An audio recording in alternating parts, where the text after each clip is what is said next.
Kirksey. All right. Okay. All right. Came across this, found it interesting. Found it interesting in particular because someone got angry in the comments, and he's someone that's gone back and forth with me before. I hate his opinions, just being honest. But here's Spurs reporter here, and hey, he's been pretty consistent with some of the stuff he's putting out, and he follows me, so I guess he's a good guy. I think he's a good guy in this narrative. The Spurs have a draft candidate who has been openly campaigning to join them. Obviously, he's talking about Dillingham. Rob Dillingham, who has been dropping on many mock drafts after his agency, Klutch Sports, have been reportedly hiding him, according to one connected draft insider. When some around the league don't view Dillingham as a Spursy type of pick based on the drafting track record, he has been openly campaigning to be picked by San Antonio.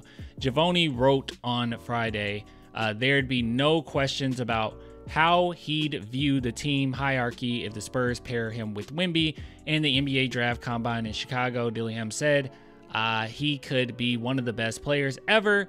If I'm playing with Wemby, it's obvious I am coming to give Wemby the ball. We know that there are many Spurs fans who love the idea of seeing Dillingham in a Spurs uniform, but he doesn't seem to have either the height nor defensive skill set that the San Antonio Spurs appears to be targeting.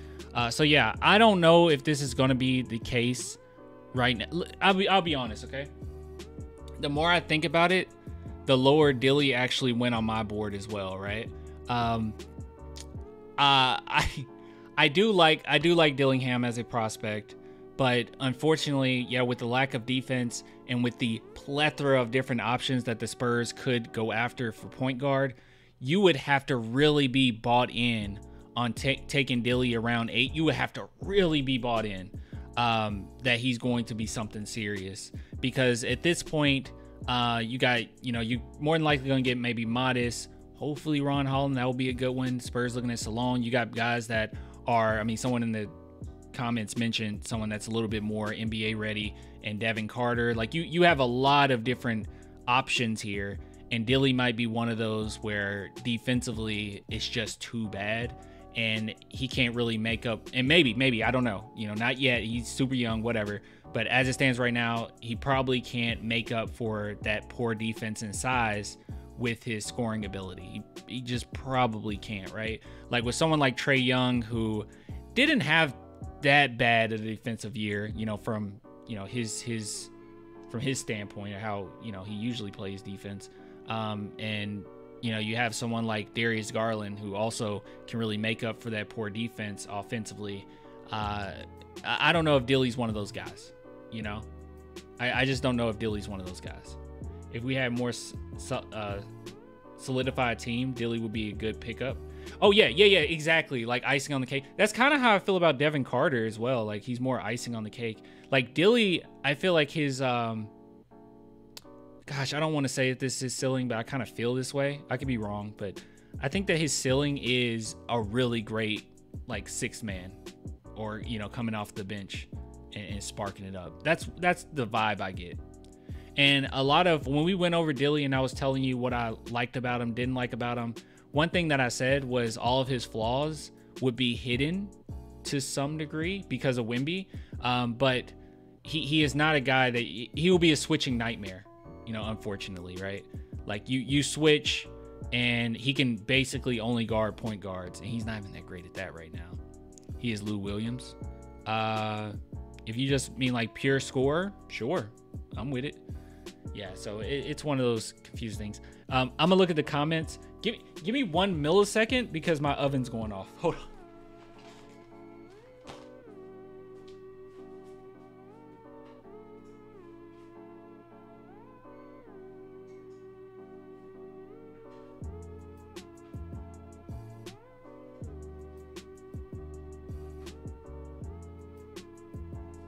Okay,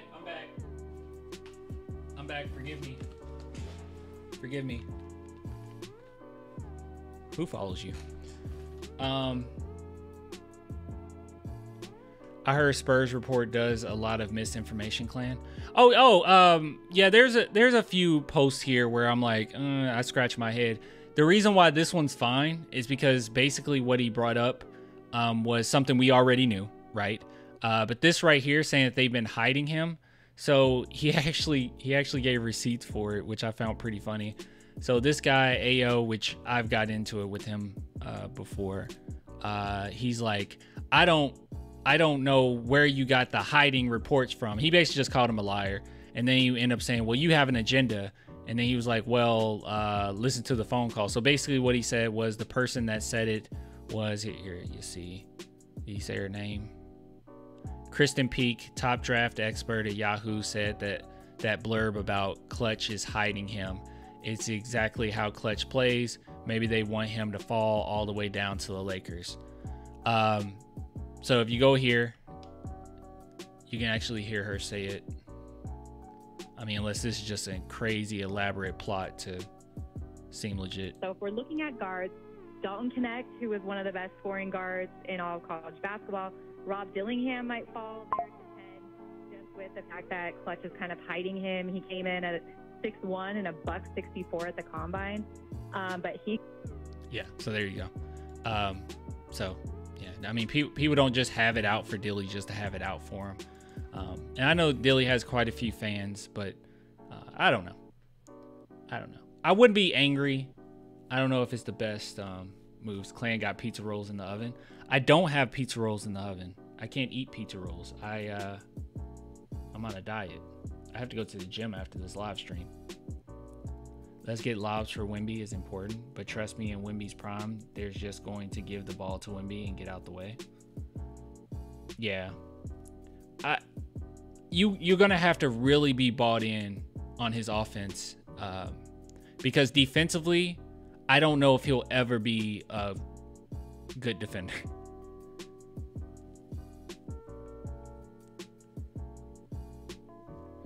Our safest bet if we don't move up is just get Castle for the fact that he's bigger guard to match up with the other big guards in the West, let alone if he doesn't make it as our point guard of the future. One thing that does weird me out a little bit about Castle, which like I would still take him, this is no problem, but he doesn't want to go to any team that already has an established point guard.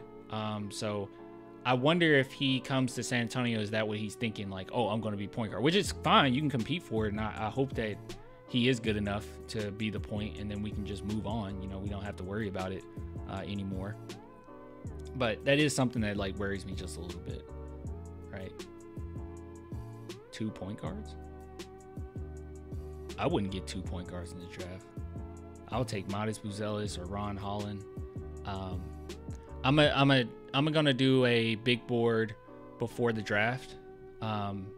So once we're on a draft night, I'll have my big board up so you guys can see the guys that I want.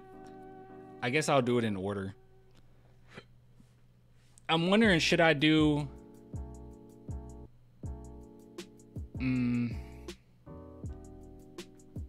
I'll just do my favorites. That's what I'll do. I think that's just Castle playing politics to not get picked by the Hornets or Portland. That's a really good point. You know, that's a really good point. Yeah, draft prospects do that. You're right. Hey, that's a really, yeah. You're probably right, man. I don't know why I didn't think of that. He could just be avoiding those specific teams. I mean, let's be real. A lot of these guys in this draft, them and their parents alike want them to go to San Antonio for many reasons. Because we're one of the bad teams with an upward trajectory. And if you're, you know, I think we heard Michelle Beadle talk about this. I don't know if I was live when I went over. No, I don't think I was live when I went over that clip. But Michelle Beadle talked about how, like guys that are going into this draft that wants to play for the San Antonio Spurs, if you're with Wemby during this stage of him growing and maybe potentially being like a championship caliber team, that's huge for your career. Like you'll always be connected to that, right? You'll always be connected to that. And that'll be big for you. You can be part of something pretty big. I would trade Sohan. For what? I wouldn't trade Sohan. You would have to give me a pretty good package if I'm moving Sohan. I mean, we have enough issues defensively, and he's our most versatile defender we have. I mean, we're hoping City Sissoko can be pretty doggone good, which he is a good defender. I mean, he's a good point of attack defender. But I mean, I wouldn't. I'm not crazy on Sohan, but he's barely 21. Wonder where he go drafted it in this draft. Oh yeah, in this draft, he's top 2. He'll probably be right behind Alex Sarr. Honestly. He's a weird one though. Sohan is definitely a weird one though. Because Sohan you know, he's one of those guys where you know, when he was coming out of Baylor, he was like a sixth man. His stats weren't crazy. People had questions as far as his 3-point shooting. And you guys know he was my favorite player in that draft for us to grab. That is where we were at. I was like, I really hope we get Sohan. It was between him and Eason, but I had Sohan as my favorite. He's sneaky one. Castle's the same way though, guys. Castle is the exact same way, where statistically he's probably not going to show up that, oh, he's this great player, just like Derek White, right? Like Derek White, statistically you don't really see it. You have to look at advanced analytics and actually watch the game to grasp how good they actually are. And I feel like that was the same way with Sohan. A lot of people that didn't want Sohan didn't watch him at all. Someone has to go. He's too undersized for power forward and too uncoordinated for wing. That's ridiculous. How is he undersized as a power forward in today's NBA? That's crazy. I mean, there's been many occasions where Sohan had to switch on centers and held his own. That's crazy. Super versatile defensively.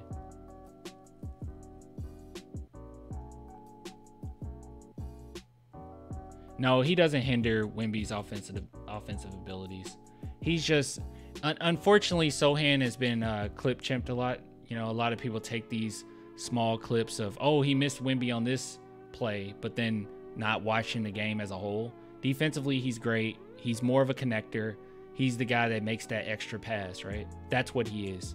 We're not expecting Sohan to become like, which, you know, Patrick Beverly thinks he can, but I'm not expecting him to become like a Kawhi Leonard or nothing like that. I just think that he'll be a very solid defender, bring some nasty as far as his attitude, great communicator, and offensively be a connector, and we're good to go. That's all we really need him for. You don't need him to be anything crazy, right? Let him have his role, and it's a very valuable role. Just unfortunately, we don't have the team where it really stands out, right? Like, for instance, someone just brought up Boris Diaw, right? Like, Boris Diaw, thinking back, we have all these fond memories of Boris Diaw. You put Boris Diaw on this team, people wouldn't think too much of him. Let's just be real. He wouldn't, because he was a connector himself. But his stats with the Spurs weren't that great. But you have these fond memories of him, like, oh my God, Boris, he was incredible. Which he was great. But you know, he's the type that optimizes, you know, talent that's on the team, and that's what Sohan will be. He'll be a guy that makes other guys better, and he'll have these games here or there where he puts up 30 points, right? But that's not his game. Don't worry about that. Not everybody on the team got to be Wemby, you know.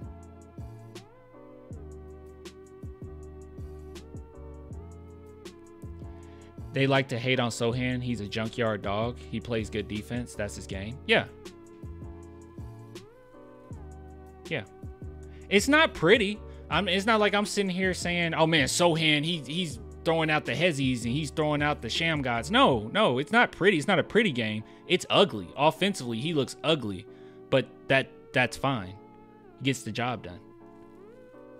I would say he even takes care of the ball fairly well, especially how often he has it. What's up, Clan? What's up, A? Sohan needs to be more of an Aaron Gordon. Well, yeah, that too, right? He's great at backdoor cuts. I mean, he's really good at backdoor cuts. It feels like it kind of frustrates me, man, because last season everybody loved Wemby, right? I mean, not Wemby. Everyone loved Sohan, and then now that we got Wemby and there's some growing pains, now it's like Sohan sucks, even though his stats are the same, if not better, than last season. We'll look at that and then in this segment. Let's see. Jeremy Sohan stats.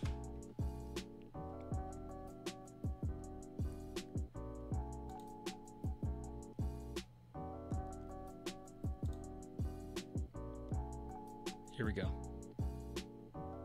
Literally in his second year. That's crazy. All right. Yeah. Literally the same as last year, but better. Slightly better. He averaged an extra rebound, an extra assist, higher free throw percentage, nearly 10% higher free throw percentage, 6% three-point percentage increase. Field goal percentage overall was pretty bad. Yeah, him finishing around the rim got worse for some reason. That was weird. But yeah, he literally is the same player, but better, like slightly better. And now everyone hates him.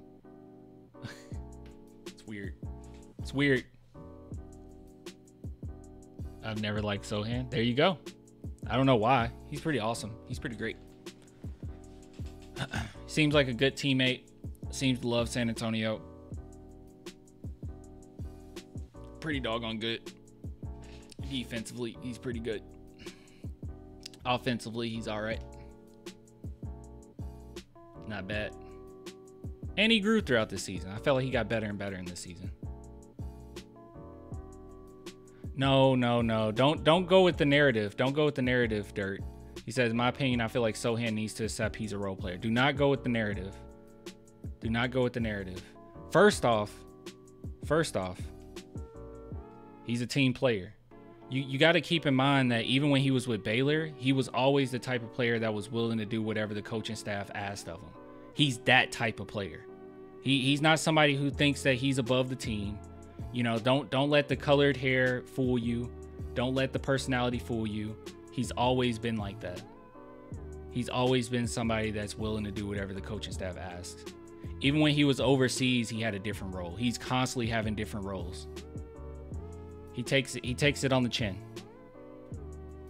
He knows he's not freaking Michael Jordan. He knows that. He knows what he is. He passes up the ball. And don't forget that he's pretty doggone clutch too. I know it's hard to see, you know, when we have so many losses this season, but there's been many plays this season where he came up clutch. So you're gonna love him. You don't like him right now. When the Spurs start winning and you see that he's a big part of it, you'll love him. Just be patient with him, man. Be patient with him. I know it's not like Devin Vassell where you can visually see, you know, the step back threes. Like you can visually see it. Or even Keldon, how people love Keldon. It's like, oh, he's yelling, he's excited, you know. Sohan ain't like that. He's a little bit more low key. But yeah, Sohan is a stopper. Sohan is a really good player, you know, really good player.